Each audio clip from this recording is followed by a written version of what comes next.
and girls, Poketon King here, back with another video. Today we're going to talk about some market retraces, specifically in Flesh and Blood. So it's been pretty much a week now since I've put this kind of content out for Flesh and Blood. Been really busy, so I had a lot of videos that I were kind of pre-made up, where I went through like Lorcana, Magic the Gathering, obviously the Lord of the Rings set. I did some openings as well. But it has been, I think it's been almost 2 weeks now since I've had an in-front camera Flesh and Blood video. So I apologise to everyone that was looking forward to these kind of videos. I try to do it at least weekly. But as I said, with everything that's been going on, really busy with work, setting up my own business as well, the podcasts and everything that's going on. But here we are. So today we're going to talk about the market retraces. So as happens pretty much every year, when the summer months start to come, a lot of prices start to drop. There seems to be a lot less money being spent. Retraces on a lot of the low, mid and high end items. So alpha boxes now have dropped all the way down to around $3,000. So they hit their high of $5,500 in late February, March, and I believe mid to late April. And then we've just kind of seen a slow decline since then, where we saw a lot less sales. And now we're starting to get like the odd one trickling through, but they are dropping a lot less. So for those that want to buy alpha boxes, I would say between now and middle of August to end of August is your absolute best bet to get some. If you've got alpha box already and you maybe want to pick up another one or two, I'd highly recommend making this the time to be able to pick one up. The same as Arcane Rising, for instance. I know that I'm going to be looking over the summer to see if I can get one in the UK for a good price. But specifically with alpha, we obviously had, I know we had like almost 30 sales within the space of like 30 days, where it was just boxes kept hitting the market. They were going up, up and up. And obviously the demand was high, and then everyone started FOMOing a little bit. But they have obviously had that retrace now. People are looking to get a bit of cash. Maybe they want to go on a holiday. People just generally go out more. Every single card game market always seems to drop off in the summer, whether it's Pokemon, Magic the Gathering, Yu-Gi-Oh, Flesh and Blood, and other collectibles as well, like the comic books as well. I noticed that over the years when I was selling and buying comic books, I'd always see the retraces through the summer. You're obviously going to get the odd sales that are maybe above what the last sold were. It doesn't mean everything has come back, but it just means a lot of the items that kind of skyrocketed a little bit through Feb and April have started to retrace now. So things like Monarch, a lot of that stuff has started to come back now. I know boxes in the UK have, settled pretty much at a price now. The only things that I've seen starting to sort of climb a little bit now. So we had the Judge Cold Foil promos come out. So at the Call in Singapore, we saw all the ones announced. I mentioned it on my Patreon. I did a little bit of a post on that for my Market Analysis Weekly Talk. But there was a couple of sales already. I believe the Arclight Sentinel sold for $1.5k, so $1,500, which I think is quite mad, really. Obviously, we've got other cards like Pummel as well, and that Thion, the hero. So cards like that are going to kind of hit the market kind of infrequently. Some of the rarer promos and stuff like that, they seem to be kind of spiking a little bit now. I've noticed a couple of them started to go up. I was quite surprised. I recently had a BGS returns, and I had a Lexi and a Bolton adult hero cold foils come back. Both got BGS 9, which is kind of what I'd expect for the heroes, really. They weren't correct to be 9.5s, unfortunately, for the most part. But I'd noticed that the Lexi, I think the cheapest near mint one on TCG Player last week was $450, which I was quite surprised, and Bolton was around $2 to $250. So there are going to be cards that retain value and still start to come up, but I would say the summer is the best time to buy and probably the worst time to sell, because everybody's going to be selling, so you're competing with them, and then people just start to drop price because they're undercutting each other, and that's the kind of thing that happens. We've also got a lot of things that people have got money tied up into this summer. So we've got the Lord of the Rings Magic the Gathering set, which pretty much everybody I know, bar a few people, that are into card games, in terms of playing and collecting and investing, they've got some skin in the game for this Magic the Gathering set. We've obviously also got Dusk Till Dawn coming out in July, the 10th Flesh and Blood set, which we're really excited about. First time we're getting serialized cards of Flesh and Blood. Very excited for that. We've also got Lorcana as well coming out in August. Obviously, that Disney TCG.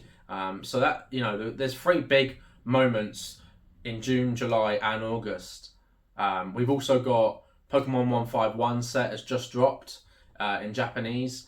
A lot of people are going to be really hyped about that one. And the English release for that is September 22nd, which is my birthday.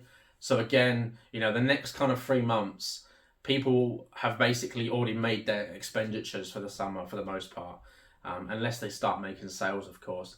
So that kind of, you know, adds into it. So there's quite a lot of things going on. That is why we're having these retraces. So if you're holding these items and you might have bought between the Feb and the April hype, don't panic. These prices aren't going to stay.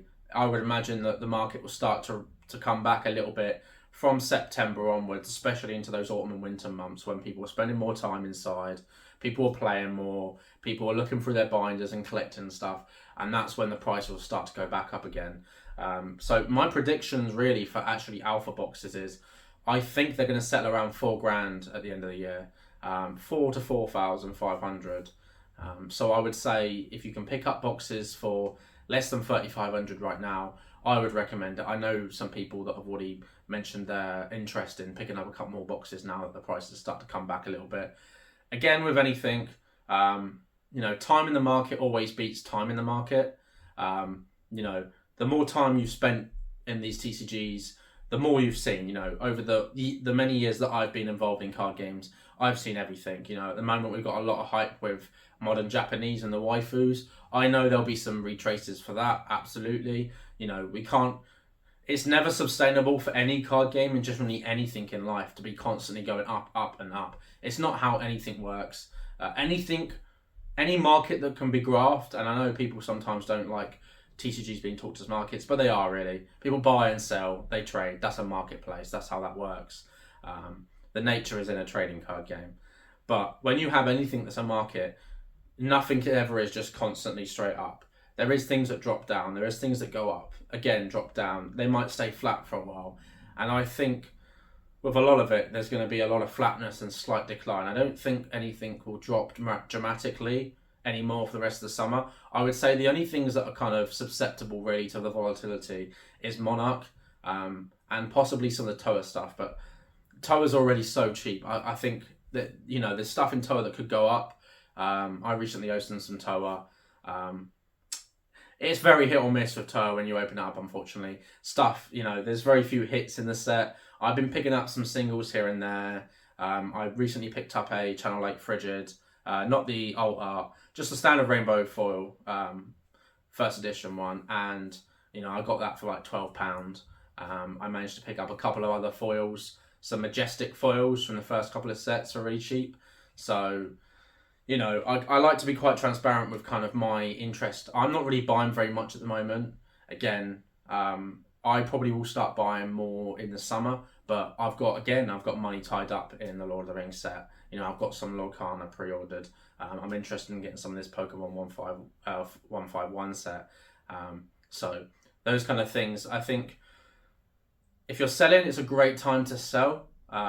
Maybe recoup some costs, maybe get yourself a little bit of cash flow ready for when prices start to drop a little bit more. You know, bargains are really there to be had through the summer.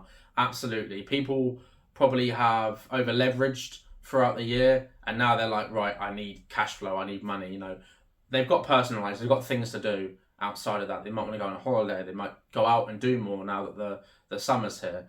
So there's a load of variables kind of involved in that. And that's why I'd say right now is a good time to have money ready to be able to buy. There's going to be lots that come up that you're going to be able to pick up lots for a really good price. I know the last couple of summers I've picked up collections from people, whether it be sealed or singles, and it's been a really good time, especially in Flesh and Blood. I've done that and that's really been great. So yeah, this is the video. I really appreciate all the support we've had over the last couple of months. Every month seems to be just, you know, a slight little sort of rise. May wasn't as good for me as it could have been. I had a lot of personal stuff going on. I was off for a week with holiday, so I had some time where I wasn't making as much content, but I am trying to make as much content as I have now. Obviously, so far this week, I think I've had a video every single day come out. So This will probably end up coming up over the weekend. I'll give it a couple of days for people to catch up and watch the content that I've already uploaded. But let me know in the comments below what kind of content you'd like to see going forward. I try to do a mix. It's predominantly Flesh and Blood, but I'm involved in all TCGs. So obviously we have the podcast coming up almost every week now. Wednesdays, 5 o'clock, it's going to be our time. We're going to always try to time that. So if one doesn't come up on the Wednesday, there won't be one that week. We've got a lot of guests coming on. Poker Chloe's booked. Poker Collection, who's been a YouTuber that I followed since I was young. He was one of the first Pokemon YouTubers and content creators, or poker tubers as such, to get sponsorships and stuff like that. I'm also going to have Redderman Gaming on the podcast as well. So Josh, kind of have a little bit of a chat with him. Obviously I did a video with him previously, and that was really enjoyable for both of us, and that went really well. But yeah, so let me know in the comments below what kind of content you'd like to see. I want to do little different bits. I don't want to stick to just one kind of format. I know for a while I did a lot of videos where it was just me in front of the camera talking about Flesh and Blood, and that's great, but I think it does kind of get a little bit samey for a lot of people. They want to see a diversity of content. But yeah, please comment, like, subscribe as always, and have a great day.